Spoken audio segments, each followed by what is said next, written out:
します。お名前お願いします。平です。職業はモデルをやってます。モデルさん。ライターもやってます。ライターもやってる。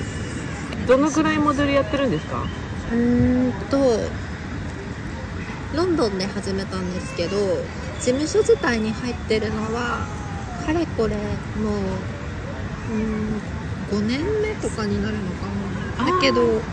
大学行ってたので、ロンドンで。そうなんです。それで卒業するまでは、モデル活動よりも勉強に本腰を入れていたかったので、そういう話で事務所とも話してて、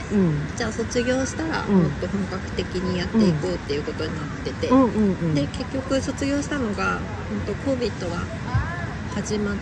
た直前だったので、本当ギリギリ2020年そうです19年あたりだったので、それから本格的にやってるので、2年目3年2年目とか。じゃあまだそうなんだ。びっくりした。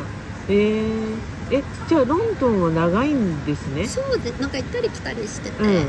で結局全部で6、7年になるのかなと思います。ロックダウンとかも経験したので、ロンドンで。そうなんです。ずっといたんだこっちに。そうなんです。6、7年。そうなんだ。じゃあ大学って2年間行ったっけ？4年間。大学が日本で ICU っていう大学に行ってて、国際キリスト教大学っていう大学だったんですけど、東京にあって、で国際系の大学で単位を海外の大学で取れたので、それで2年目と4年目、2年目と3年目かをロンドンでゴールドスミスっていう大学行ってやって、で大学院でまた帰ってきて、大学院でゴールドスミスで 1.5 年で卒業したっていう感じなんですよ。じゃあ私あんまりそういう学歴がないのでよくわからないんだけれど、どういう何をなんか専攻してたものとかあるんですか？一応 ICU で専攻してたのは MCC っていうメディアコミュニケーション&カルチャーっていう学部に所属していて、メディア系なんだ。そうなんです。の中のカルチュラルスタディーズっていう勉強に重きを置いて勉強してたので、なんかどちらかというとソーシャルスタディーズっていうか、人類学とか社会学とか哲学とか、そういった方面をこう掛け合わせた感じの学部です。だから今ライターさんにつながってるんですか？そうなんです、そうなんです。でその大学でロンドンに来たんだけど、その他に国に行くチョイスはあったんですか？そうですね、他にもやっぱり日本の大学が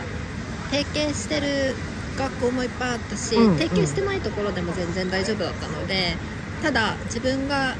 興味のあった学問分野がイギリスから発祥してる学問体系だったので、それは何ですか？カルチュラルスタディーズっていう勉強なんですけど。何ですかそれ？なんか難しそう。立って説明するのがいつも難しいなって感じる学問なんですけど、一応その分野っていうよりは考え方みたいな感じで、その日常に潜むポリティクスを勉強するっていう、アプローチを取ってる学術分野なんですけど、そのポリティクスっていうのも、いわゆる政治っていうポリティクスじゃなくて、こう権力構図って言って、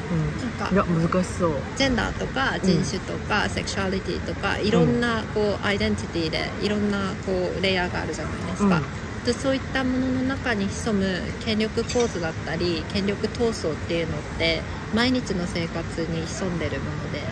で、ちょっとした毎日普通に過ごしてる中でもいろいろなそういった自分のアイデンティティのレイヤーによって人々って違った景色を見てるわけで、そういった中でその日常に潜む複雑なままありのまま読み解いていって、社会と自分のつながりだったり、社会とその人々との関係についてをこう研究していくっていう学問。なんか超難しい。なんか私これいつも適当にサブタイトルトランスレートしてるのね。なんか自分の解釈で、ちょっとこれできないかも。ごめん、最初から言っとくわ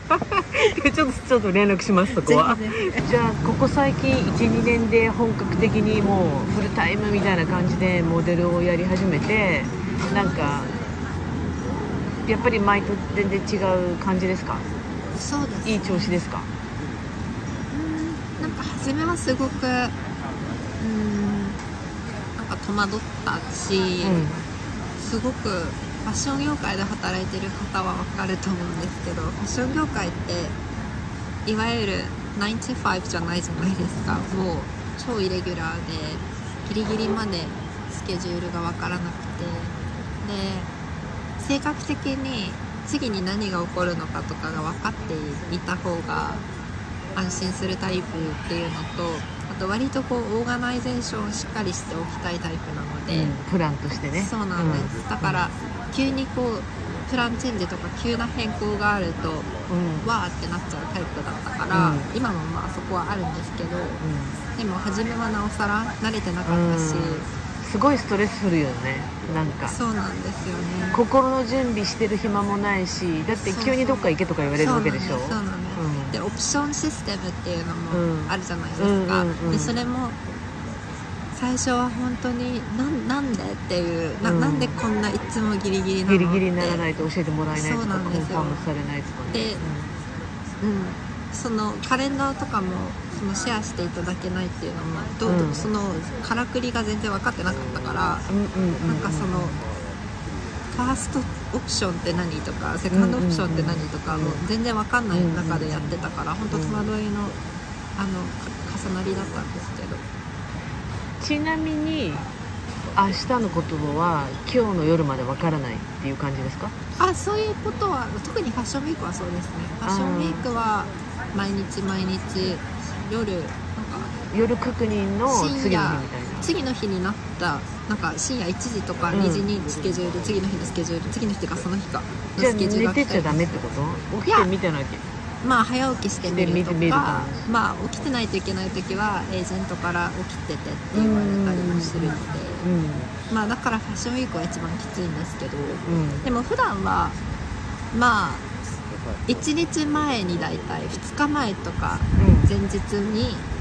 コンファームいただいたかリリースされたかっていう情報が入ってくる形なので、一応開けておかないとみたいなのはあるかも。でもあれ結構なんかショーとかやってますよね。そうですね、では今日は何を着てるんですか？今日教えてもらっていいですか？かわいい。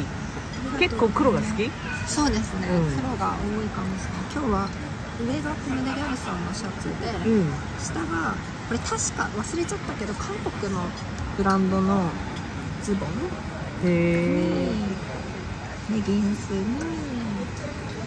シューズはミースタっていうブランドのやつですね。でもさ、ヒール履いたらもう180ぐらいになっちゃう？あると。すごい、さすが。いやライターさんのお仕事はどんな感じなんですか？今は、ボーグジャパンさんで連載を組ませていただいていて、連載してて、それでコラム、どのぐらいオフくん？結構イレギュラーなんですけど、すごくありがたいことにこう、自分のお仕事の過渡期とかは避けて、その余分な時間がある時に、帰っていただけたらっていうふうにおっしゃっていただいてるので、いいね、理想的だね。そうなんですよ、それで世界のどこにいてもラップトップさえあれば書けるので、それで今はちょうど7個目8個目結構やってるんだ。そうなんです。それでもともと2020年にボーグさんって毎年 Women of the Year っていうその年の活躍された方を選出するアワードみたいのがあって、でその2020年に Rising Star of the Year っていうのに選んでいただいて、その時にボーグさんにインタビューしていただいた時に、自分の考え方だったりとかその勉強してきたバックグラウンドを知っていただいて、すごく関心を持っていただいて、でそれがきっかけで連載のコラムをすることになって、で書かせていただいてるって感じなんですけど、これからはもっと結構とてもありがたいことに DM とか Instagram とかでもこう英語の日本語がわからない方から今 Vogue Japan で書いてるので記事全部日本語なんですけど日本語がわからない方とかからすごく英語で書いてほしいとかもっとどんなこと書いてるのか知りたいとかあと人によっては Google トランスレーションでかけてこう読んでくださってる方とかもいて、でもやっぱりちょっと変になるじゃないですか、トランスレーションだと Google の特に日本語と英語だと、だからこれからはもっと英語で書いたりとかしていきたいなとも思ってて。英語ペラペラなんでしょ、大学行ってるぐらいだから。そうですね、問題ないって感じ。そうです。だったらもう両方同じ感じで思いは伝えられるっていうレベル。なんかやっぱすごい言語的にだいぶ違うじゃないですか、だから伝えたい内容によってどっちが使いやすいかっていうのって結構変わるなって感じてて、だから正直混ぜるのが一番話しやすいんですけど、どっちにしかない単語とか、概念ってあると思うんですけど、それでだから混ぜて話すのが一番ですけど、書く時も結構日記とかだと、あとノートとかもどっちも混ぜて取るタイプなんですけど、だからそういう風にわざと混ぜて書くっていうのも面白いかもって思ったりしてます。バービカンってよく来ます？バービカン来ますね。なんか大学時代から来てますね。なんかバービカンって意外と勉強するのに自習スポットとして使ってたので。あ、そうなんだ。そうなんです。2階に、座って、あとプラグもあるエリアがあるので、そこでこうラップトップで課題やったりとかしてました。あ、そうなんだ。将来のプランっていうか、こっちにずっといる感じですか？いや、多分ないんじゃないかな。あ、そうなんだ。けどなんかまあ最近よく考えることなんですけど、でもヨーロッパに住むのはすごく住みやすいなって思ってて、だけど別にイギリスじゃなくてもいいのかなって最近すごい感じてて。例えば他の国だったらどこが？ずっとコペンハーゲンとかに住んでみたくて、なぜかっていうとヘルシンキに、友達がいて、でお仕事とかでも行ったことがあって、なんだかんだで多分6回7回くらい行ってるのかな。でもコペンハーゲンってめちゃくちゃ物価高くないですか？なんかマクドナルドでも20ポンドぐらい使った気がする。使ってないけどもう入れなかった、外から値段見てて。社会保護がね、その分すごくコカ・コーラ1本6ポンドとかスーパーでもマジって思って、すごい高いなと思って。だからまあその分もらえるのかな。そうきっと住んでいたらその分還元される部分はあるんだと思うんですけど、でもなんだろう、ブレクシットもあったから、なおさらイギリスにいる利点をちょっとまあいろいろ。そうなんですよね、ブレクシットのバカ野郎ですよね。ここはどこですか？バンビカーセンターのコンサートリーです。ちょっと歩いてみますか、ぐるっと。じゃあなんか後ろ追っかけます。ファッションビデオ的なお仕事みたいになっちゃう。いきなりこうとかで写真撮るときに顔キュッてなる？モデル顔になっちゃう？ついつい。でもなんかついなっちゃう時はあるかもしれないですね。こう一人だけ姿勢めっちゃいい、めっちゃ目力あるみたいなあるよね、なんかありそう。でもみんな背が高いから。お父さんとお母さん何センチ？背が84、3？母は全然65？いやいや、そっかそっか。でもちなみに今何歳ですか？今26ですが、お父さんとお母さんはじゃあ7か。何歳ぐらい？お父さんとお母さん。今61、自分末っ子なのでうん4人いるんですよ。うん、あ、そうなんだ。へえ。63、へえ。でもそれで180センチとかってまあまあそう大きいよね、ジェネレーション的にね。おばあちゃん、父の家系がおばあちゃんとかも大きくて、あ、そうなんだ。そうなんです。へえ。そのジェネレーションなのに、多分110後半あるんじゃないですか。へえ、すごい。あ、